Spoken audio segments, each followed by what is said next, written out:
How to make your travel goals happen. What about travel goals? What if your goal is to see the world? Again, we apply our steps, which means we look at the kind of travel that we want to accomplish, then work out a way to make it happen that is feasible considering our specific circumstances. So we start again with visualization. Picture the type of traveling you want to do.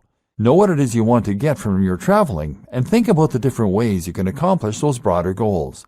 Then look at your circumstances. What is holding you back? Budgetary constraints? Family responsibilities? Fear? Then make your plan based on this information and break it into small steps.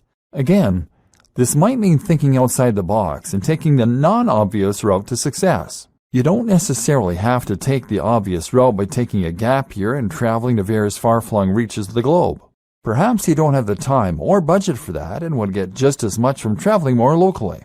There are some incredible things to see and do in the U.S. if you're in America, or if you're in Europe, then you have the whole of the EU on your doorstep. This can present just as much adventure and variety, and even if it's not exactly what you initially thought, it's still going to scratch that itch and that need for exploration and discovery.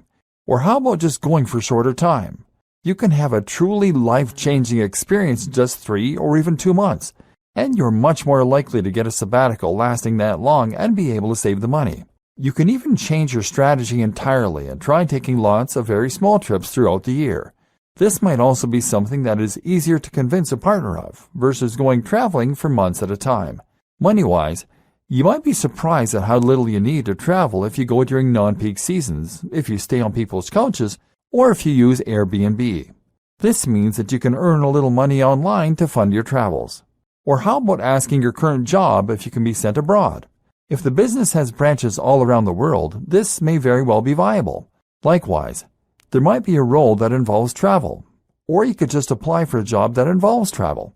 That way, you travel while earning money and have a good explanation for your other half. And there's no reason you can't take your partner with you either, of course.